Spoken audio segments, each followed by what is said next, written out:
Where'd you get this? Who gave it to you? He put some Batman shit on it. All I hear is Patrick Star. Hey, where'd you get this gun? Don't do that. Yeah, you're right. There's nothing tough about him, man, with that voice. Sounds so goofy.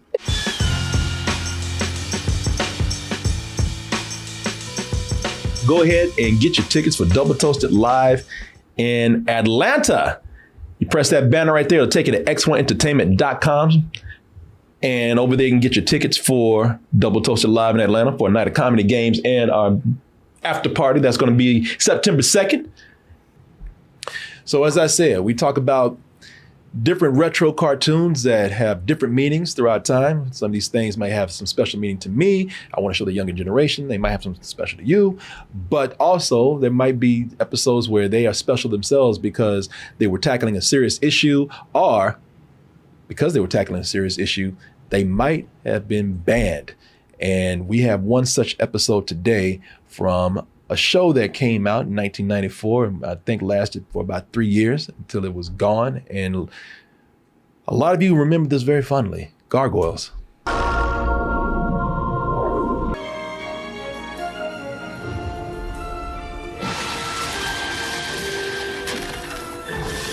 So this is a show where you had these gargoyles that came from a different time period completely. Mm-hmm. You know, you tell me if I got this right or wrong, because I've seen some episodes of Gargoyles and I thought it was always a great concept, man. For some reason, though, I never followed the show. And I don't know why, because I really did like it. I thought it was actually a well-produced show, and I thought some of the stories were pretty good, too. And the concept is great. These gargoyles come from a different time, a medieval time. 990 AD, I believe it says. Yes. And during that time, it is a time of magic and creatures and things that we thought were not real. And somehow, of course, through magic, they end up in our modern times. The big thing with them, though, the curse that they have to suffer is that when the sun comes up, they turn to gargoyles on the side of the building. Stone gargoyles on the side of the building doing that. And then when the sun goes down, then they're able to come to life and roam around and, you know, go see shows. And like a rock werewolf. Yeah, they go and hang, you know, go see Broadway shows and, you know, get pizza and stuff. But be tubular. Yeah, probably hang out with a turtle or two, you know. But yeah, because they're in New York, because everything's in New York. But had a huge following at the time and had some huge talent behind it. You know, Keith David did the voice of Goliath, the lead gargoyle. And we'll get into the characters in a little bit. Now, before we get into this episode, so this episode is called Deadly Force. And some of you guys already know about this. And by the way, if I get something wrong with the show, or, you know, if I get a fact mixed up, please let me know. Like I said, I didn't follow the show. All this stuff is new to me. I'm gonna tell you right now. Even though I've seen some episodes, I don't know enough about the characters to say I'm an expert here. But some interesting things with the show. The show has a huge following right now. Oh yeah, and people still talk about it. Yeah, I think didn't somebody want to make a movie? Yeah, Jordan Peele. I feel like that's like on his list. He wants to make a remake of it. Does he want to do a movie, or does he want to do an animated show? Like I think he wants to do a live action adaptation. People have wanted that for years. That would be cool. The concept is great for that, man. It's a strong idea. I think that they have enough meat on that bone. They could definitely do that. Oh, for sure.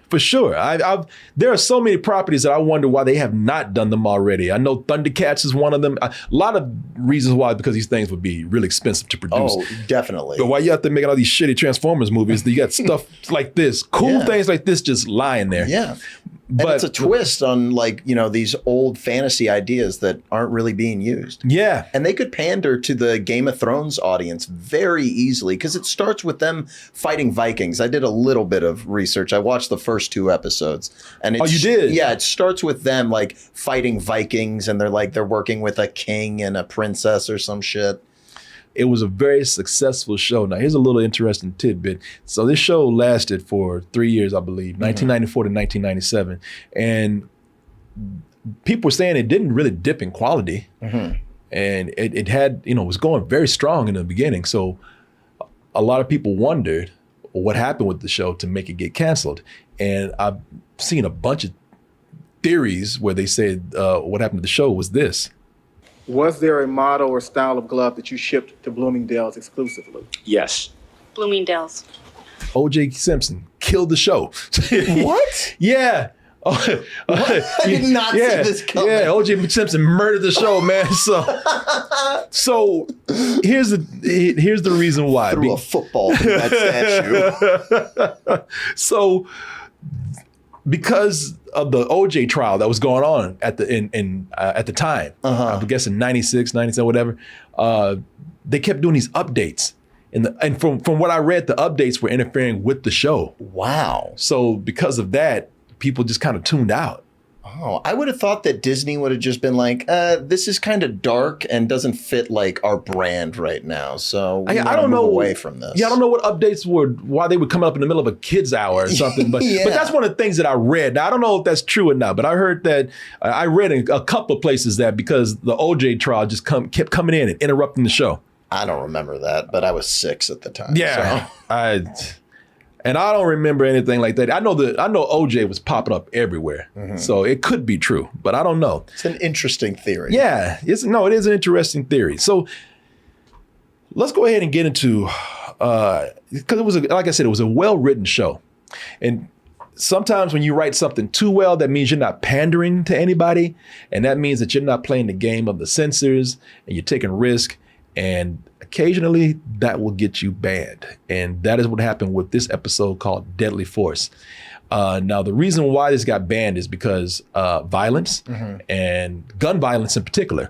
But there was a lot of violence throughout the show. And at the time, like the influences of this show, I mean, if you pull up the intro to the animated Batman series, first clear image you see is guys shooting guns. Yeah, but you never see the guys hitting anybody. Aha. You never see anybody dying on the show. You have a lot of that in this show. So you get to see the effects of gun violence. And at the time, the censors thought that was just a little bit too rough for the kids out there. So, getting into this, so there were two things that were obvious at the beginning of this show. One is that something was definitely about to go down. Looks like you were worried for nothing, Mr. Burnett. I certainly hope so. Now, when you start the show saying there's nothing to worry about, it's too early to say It's a there's red nothing. flag. Yeah, it's too early for things to be smooth, Yeah, something is definitely going to go down, man. And that character right there is Owen Burnett. And you could tell by the way he talks. He's talking like Severus Snape or something. He is the he's shady. That's what I got because I don't know who the character is. He's kind of like their manager or something. Like he reports back to the Gargoyles and tells them things. You would say he's like the manager from Metalocalypse. Metalocalypse, yeah. There's a part in here we'll get to where he really reminded me of that character. Yeah, that's the thing with the show. Like I don't remember this character. I'm sure I've seen this character, but that voice. When you start talking with that faux villainous British accent. I'm here to just report back what is going to happen to you. Well, I certainly hope not. I certainly hope so. Yeah, this dude's up to no good. Yeah, he's up to no good at all. And something does indeed go down. So again, they're shipping something here. So, when they say that they're worried about something happening, somebody's going to come in, obviously somebody wants this stuff and they're going to get it by any means necessary.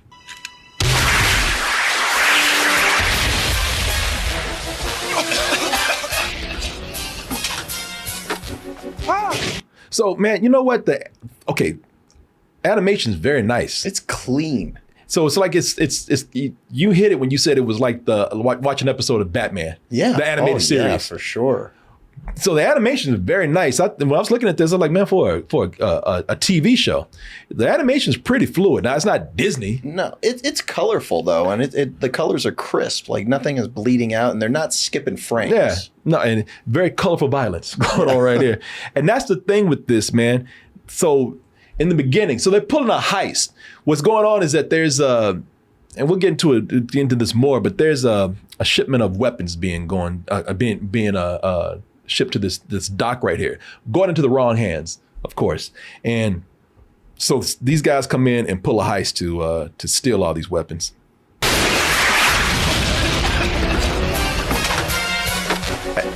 So as you can see, there's a lot of physical violence that's already started. Yeah, threw that guy 10 feet down. Yeah, there's the people being thrown about right here. Get your ass out that truck. You can see that people are coming in with okay, so they're not actual real weapons. And of course not, they're real weapons, they're cartoons, but they don't look like weapons that we use at all. You know, it looks like a blow dryer. Yeah, exactly.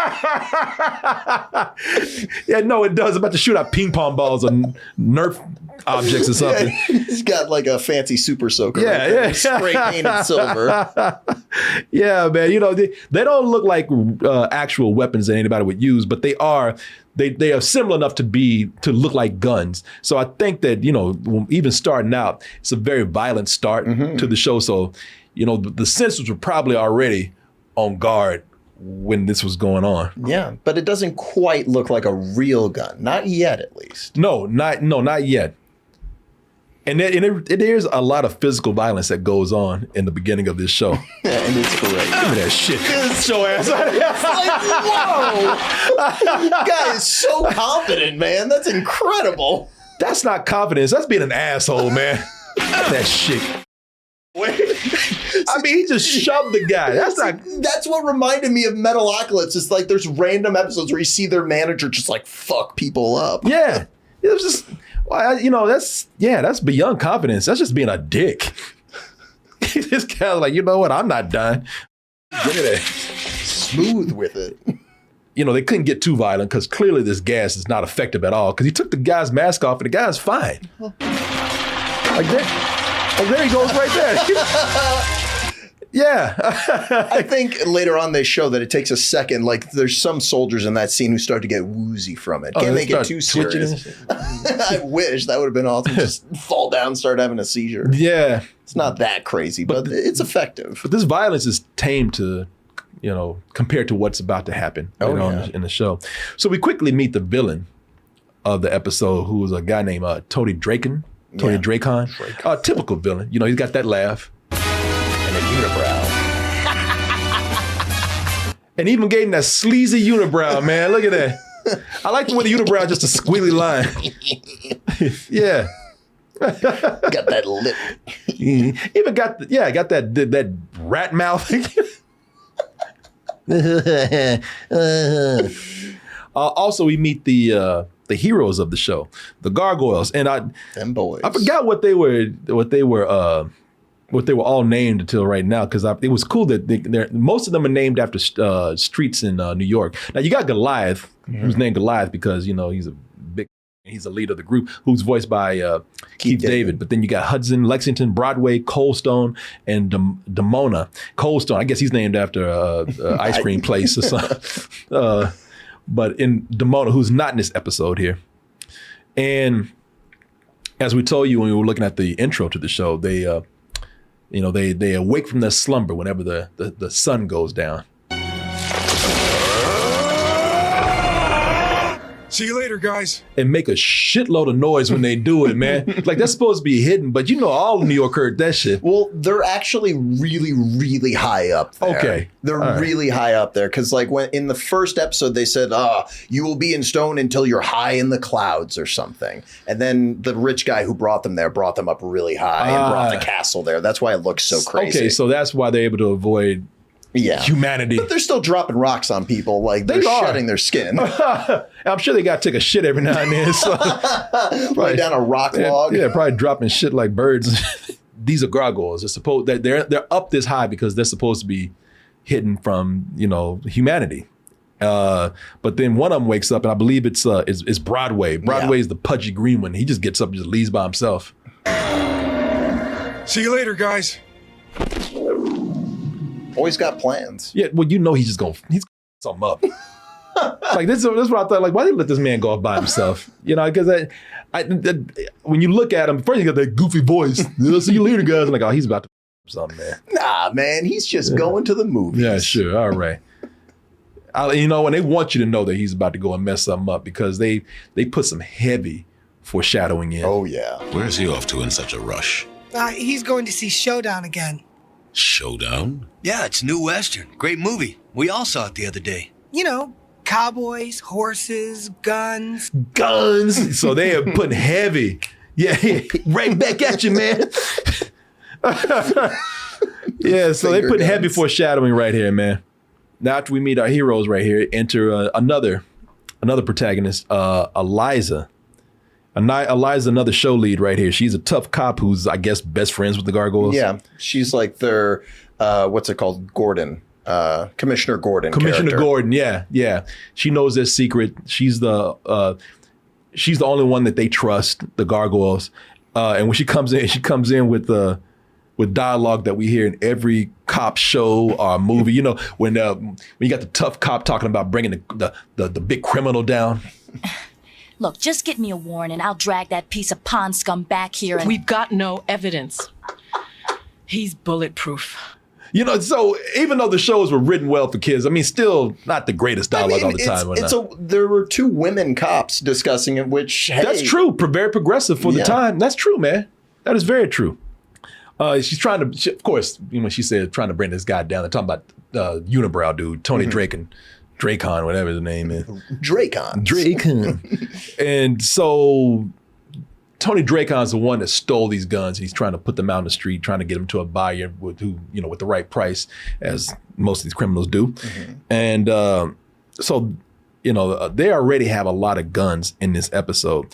So that's probably why you don't have realistic looking guns, because there's a shitload of guns going on already. So these guns that these criminals have, they're not realistic looking guns. They are, they're guns that they're like laser guns. They're sci-fi guns.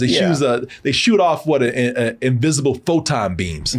They are the latest design in high collimation charged particle beam technology. The laser's just for aiming. So Tony, the guy that she's trying to get, Tony, what I love, these villains are cliches, of course. Again, not deep at all, but I love how slimy they are, man. I'm glad they're not that deep, because these are some basic ass villains, which means they're just basic dicks, man. Pulling up his posse. Yeah, like he knows he's untouchable, and he's a complete dick about it. Dracon! Like, we're gonna shoot her right there in public, man. Should we put the squeeze on her, boys? These guys are reaching for their guns, like they're gonna shoot her right there in the hotel lobby.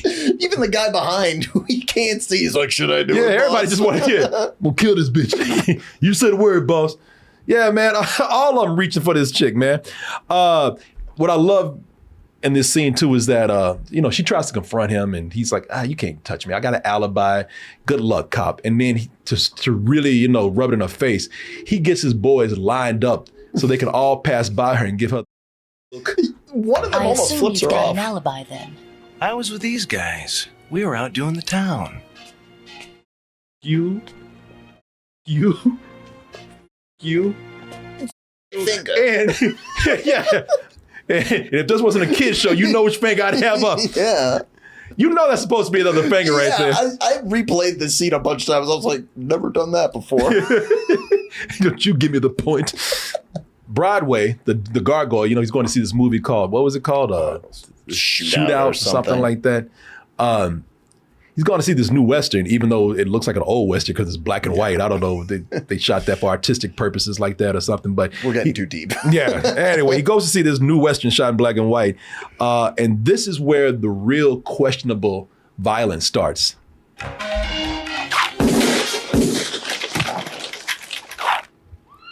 So he obviously killed this guy, man. Yeah. And they did a really classic thing of showing the close-up of the gun, which they say is the most famous character in film of all time. Really? Yeah, the gun, right? Because there's so many movies where there's just a shot or a close-up of a gun going off or a gun in someone's hand. Well, there you go, man. Yeah, he's got the gun right there. And now that is one of the realistic guns that we do see. So yeah, and that looks 100% real. It looks very realistic, even though it's animated. It's a realistic depiction of a gun, and it's a gun that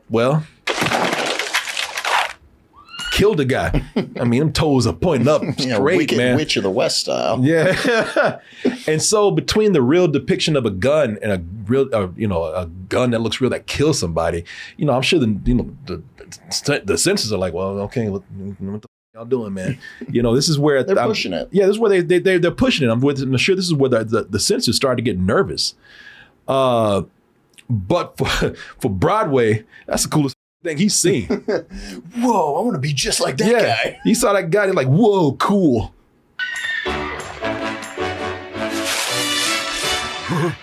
Cool. Whoa, dude, guns are sick. So now we know he's gonna shoot somebody. Yeah. Because of the theme of this show right They here. foreshadow it very hard. Oh, yeah. Like right after this when he's flying around going, Yeah.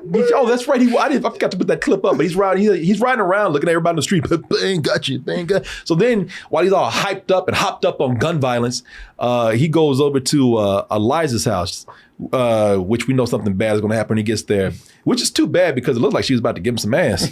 I was in the neighborhood. Make yourself comfortable. I'll throw in a couple of steaks. wink. Man, gave him the wink and the look over the shoulder. I was like, wow, you really this up, man. You hungry? Yeah. But again, this show is all about foreshadowing, man. It's a bunch. We've been showing, one scene after another where they've been, hinting that something's about to happen. And that happens when Eliza comes home. Early in this scene, she comes home and she puts a gun, I guess, on the coat rack. And she gets distracted by her cat. That's right. Yeah, so apparently it's a bad thing to, even though you live alone, to just put your gun on the coat rack. And they did it so realistically that when I first saw that, I was like, is it empty? Like, does she not have her gun? Like, I couldn't even tell. But they open it up and they show, and it looks 100% one for one. Yeah. It's something too, because they really are stressing how, that's one thing about the show that I did appreciate. They are stressing how dangerous guns are. Guns are so dangerous that even when you live alone, you put that shit away. Yeah. Yeah, because you never know when a goddamn gargoyle is going to come over. A dumb child. A dumbass man-child gargoyle is going to come over already hopped up on gun violence and going to take your shit. Play with a gun, Yeah, he is. Look at this. Ooh. Toothless mouth. Like the one I just saw. Ooh. Yeah, he is excited. Yeah. He is hyped up on this gun shit, man. I think it's an interesting juxtaposition, though, what they did. Because, like, you think about it, like, he's one of the heroes of the show, and kids know that. And then he's seeing, like, a hero in the movie, and he's like, oh, I want to be just like him, just like the kids watching this. It's smart. That Western got to his ass, man. He is hyped up. He's going to kill somebody that night. I am Clint Eastwood. Yeah. Look at that. He got those detail. He's got those crazed eyes. Like, this is the last person you want to be around a gun. A gargoyle with crazed eyes. Not even wearing pants. Yeah. Wearing a loincloth with a belt. Shiny, too. Cool.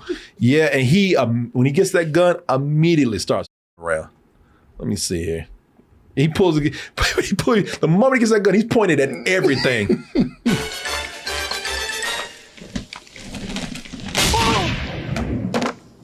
Hope I didn't break anything. Oh, you broke something, all right. You broke skin, bone, you broke a girl. Is this okay? Yeah, sorry. I want y'all to notice something though, man. Like, this is when it goes off, they really try to emphasize the sound of the gun. Oh, play it back. Yeah, they wanted you to, they got over exaggerated sounds for guns, man, but I think they went a little more realistic with this. Wow, yeah, it does stand out. Yeah, Sir. yeah. Now, I don't know how realistic that would be, because sometimes you shoot a gun. That's one of the things that's deceptive about guns. We hear guns in movies and they sound like this, but sometimes in real life, it just sounds like fireworks going off, like a firecracker. Yeah. But they will mess your body up, man. So they go into detail about that. Oh yeah. Now see, because this is where the show went too far. This is where they get to the part where it got banned. Yeah, a lot of blood coming up. Yeah, it's bad enough that Eliza got shot, and you see they got the sound effects and everything. But they go around the counter in our kitchen, and she's lying up. Wow. It's a small pool, but she's lying a pool of her own blood. Wow.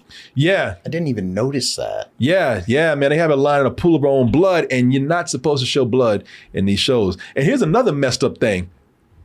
So, in a kid's show, if something like this happens, kids are supposed to be taught to like how to react to an emergency like this. Mm-hmm. Call 911, find another adult, get help. Not here. This dumbass. He pulled some Las Vegas overdosed hooker shit, man. Where he took her to the hospital and just dropped her ass off. man, look at that. A lot of blood on his hands. Yeah. They just left her ass out there, and you're right. A lot of blood. Literally, they're making a point here.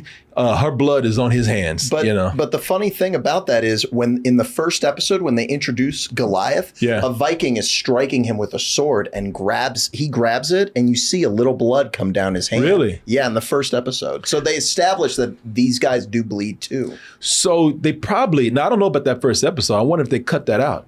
It was on Disney Plus when I pulled it up. Oh, it was on Disney Plus today. Okay, because on Disney Plus, these scenes are not in there. Really? They cut that out. So, because I watched a little bit of it on Disney Plus until I got another version of it. But like on Disney Plus, you don't see that. Yeah, that must have been why I missed that. No, that is why you missed it. No, you did because you never saw it. Mm-hmm. What they did is they edited it with a close up of her. Mm-hmm. Or they just cut this part out. So they keyframed it. Yeah, exactly. So you don't see it, man. They make it seem like if you're a kid and you don't know any better, they make it seem like she's gonna die. Yeah, like they're really trying to hone in the consequences of gun violence. Now, and another show where they probably wouldn't ban it is, they'd have somebody come on and tell you that this is a very special episode. Yeah, like Sonic comes in, hey, don't play with washing machines. Or Fat Albert. Fat Albert had an episode where somebody was playing with guns. So Bill Cosby comes on like, we got a special episode. Let the parents know that you're watching and watch with them. And then you get a disclaimer. There's no disclaimer here. No. So it's just story being told. So the kids are not being, they don't know what to believe. So when Eliza gets shot, they keep talking about, we don't know if she's going to live. It's very serious. Yeah, don't when they talk sugarcoat it, about what Dr. happened. Sato. She's our daughter. But the internal damage is extensive. They even get to a point, they flat out make it seem like they say, she's not going to make it. They start mentioning. What's that? They start mentioning, I think you're about to play it, like they go on listing all the organs that like the one bullet damaged. Yeah, I don't know if they say it here, but I do know that they say that. They go on, it went through her lung and it hurt her spine. And like we've removed the bullet now, but like they're like, talk about the bullet bouncing all over her body. Really? Wow. Yeah. I missed that. But somebody comes out and says, I think that shady dude, he comes out and he says, yes, I don't think she has, they don't think she'll make it to the night. I'm afraid I have some bad news for you. Your friend Elisa Maza has been shot. They're not sure if she'll live. Yeah, straight up. So, man, if you are, them just messing with these kids, man. Because if you're a little kid, you're just kind of taking it as they say. You don't know if she's going to be all right or not. Maybe you do. And they keep messing with these kids. I mean, she's shot, talking about the bullet bouncing around her body, like you were saying. They're talking about she's not going to make it. They actually show her flatlining at one point. Yeah. You remember that? They bring her back. And they have to get that big ass needle and stick it into her. You don't see it, but it's implied. Yeah, they show putting the liquid inside of it. Yeah. Epinephrine, which is real. 400 watt seconds. Clear. Yeah, this is, it's crazy. It goes pretty hardcore, man. It does. I mean, that's pretty real. Dracon and his boys, they're assholes about it. Hey, did you hear about Maza? Yeah. Dangerous to leave a gun lying around, huh? Which is crazy considering, how serious they made it look. Oh, yeah. Now these guys are laughing about it. You know what really was messed up to me? Tell me. Broadway not telling anybody. He does eventually, but like when he has to. Yeah, he goes into crisis mode for sure. Like I can understand. He doesn't. Like he never stops to tell anybody, "Hey, I just shot our best friend." Now I get it at first. Like he's kind of panicked, so he's just up on the, hanging on the building ledges, crying. Scared. It's a complex emotion for a kids show. No, it is.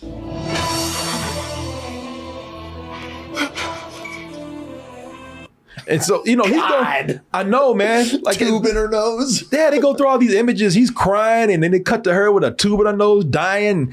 And he goes through like these, like it's up, man, because he doesn't tell anybody, but he's kind of just sitting back going through these stages of grief, like he's crying, and then I don't know.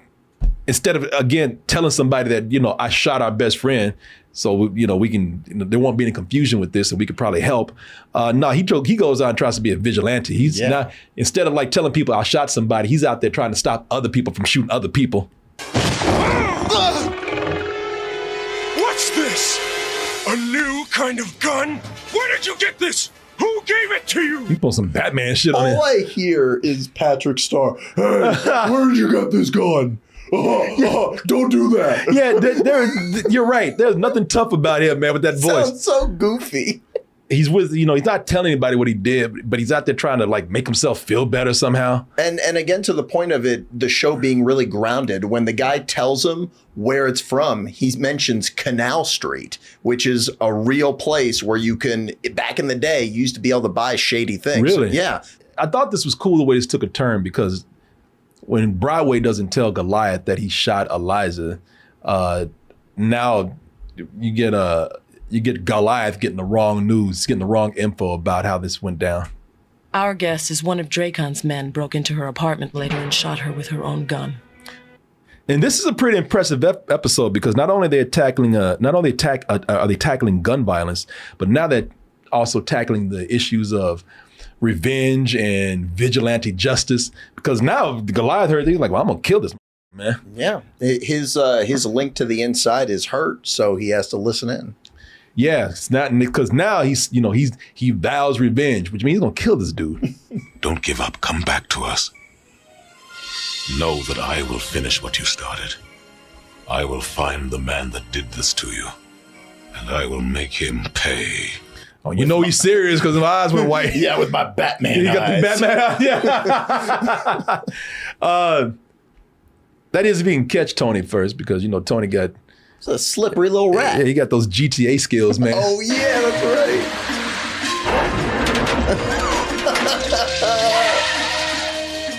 Yeah, this man went in. He hit. So in GTA, when you go into a garage, and when you got a star wanted level, you pull into the garage and you go to the spray and go, and you get and they spray your car in seconds. Yeah.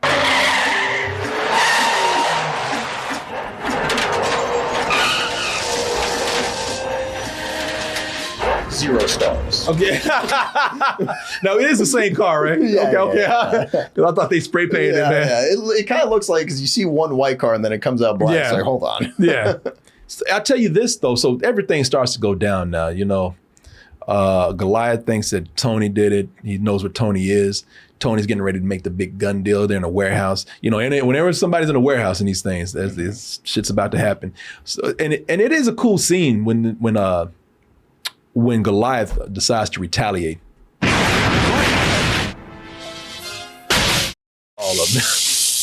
That is so Batman. That is cut off the lights. That's a straight up Batman move. But it is cool because they the animation is limited. Of course, it's not a movie, but they try to get as cinematic as they can. They're following the rules of film right there, like changing the lighting on the villain as he's firing the gun. Yeah, but then they start playing because it's a cool scene because they're shooting at Goliath and the gang with their laser guns. Mm-hmm. And the laser guns put off that red light. Mm-hmm. And so that red light, while since it's a dark warehouse, they start doing some really cinematic things, playing with the lighting and the action. That's impressive.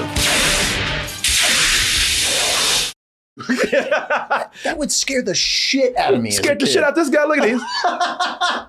I love it too because everybody's panicking and everybody's just shooting. Like, they got these laser guns. That's why these fools don't need them, man. Yeah. Because now they just shooting these lasers all over the place. Mess. What he shoots me? I got that sneaky.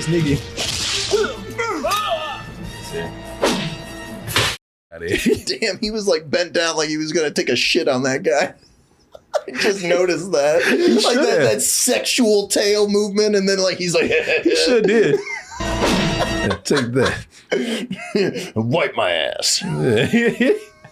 These are good guys who don't kill just to kill. And Goliath was about to slip into like his most basic, his most basic emotions and kill somebody.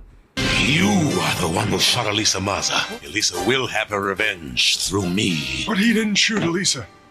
I did. What? So, what, I was about to kill this guy, man. Were you just now telling me this? You see I got these Batman eyes. I was about to f up. So here's the funny thing. So if Goliath wasn't gonna kill Dracon, what was Hudson gonna do, man? Was he just not gonna tell anyone? Was he just gonna wait to see if Eliza was gonna die and just kind of keep it, to himself? At least he was, the moral is to be honest, to fess up to what you've done. Yeah, only when you're about to kill someone. I mean, you've already shot a gun, so. Yeah. Well, he confessed and Tony didn't die, but they did get some bad guys off the street. Hey, what are you doing? Making sure the police will link you with the stolen property. Come. Well, you can't have a chest that big and not have no nipples, man. Come on. You should have gotten Schumacher on this. Yeah, boy, them nipples would have been real pronounced. They would have been hard. They would have been pointy. They got to wrap this up. So even though he almost killed her, Eliza makes up with Hudson and this is where it turns into. It gets pretty heavy-handed, and there's like a PSA here almost. Exactly. Big PSA moment here. Hi, guys. Elisa, it was all my fault. Yeah, no shit. He's like this. You see that? He's looking at her like this. Wow, he is. Like when it's playing, look, you'll see. He's I saw that, man. His fingers are moving. Nice. Elisa, it was all my fault. Yeah. She's like, don't do that. Just go home. Just leave. You almost shot me, about to grab my titties. Get on out of here, man. I was playing with your gun and went off. I'll never touch a gun again. Then let's not repeat them. Come. Now, how was she supposed to know a big ass dragon man was gonna show up and take her gun? Yeah, it's not like the cat was gonna be like, let me use my opposable thumbs to take out this gun. She lives alone. I'm sure if company was coming over and then they knew, or she knew she would hit the gun. And by the way, today, this episode would be banned because they talked about not grabbing guns anymore. The NRA would have had this shit banned. Oh, yeah. Can't keep these guns away from you. Yeah. Oh, what's that? They continue in this scene. Like, they go on and on about, like, guns need to be stored in a safe place. Yeah. No, yes, that's true. That is very true. Yeah, today will be quite the opposite. Well, you can't deny these kids their Second Amendment rights. Looking like she just drank a glass of milk. Thought it was a cool shot at the end of the show, too. Yeah, that's badass. I wonder if people start wondering, like, why do these gargoyles keep popping up? When did these get installed? Yeah, exactly. But it's a pretty hardcore episode. Definitely. For a kid show. I mean, to show somebody actually get shot and bleeding and to lead the kids to think that this person actually might die. It also have these themes in here, vigilantism, where somebody's about to kill someone, the wrong person. It's pretty, tackled a lot, man. It's a complex idea that they brought down to a low level for kids. Yeah, and see, today, I don't think you have the same restrictions. I wonder if you could get away with doing this today. You can't show guns today. Like, you can't? I think that's the rule, right? Like because to me, this would have been like what, TV 14? Like animation these days is pretty liberal, so you can do whatever. But like this wouldn't have been targeted at kids like it was. I was thinking today that. Because like, Rick and Morty, like you see them shooting guns, but that's like more adult. That's adult, straight up adult. But I wonder if you could get away with doing this stuff for kids, like put up, TV 12, TV 14. Because I could see that. The reason why you couldn't do this back in the day is because it was network television. Mm-hmm. And on network television, they had a lot more restrictions. You would need someone to back it, and it would probably be controversial for a show to take such a strong, point of view. Yeah, it might be cool. Yeah, but I don't think anybody would be holding it back. Yeah, it depends how like popular it was. Like if it got enough traction. Yeah. Well, there y'all go, man. That is the banned episode of Gargoyles. That was a good one to talk about. Yeah.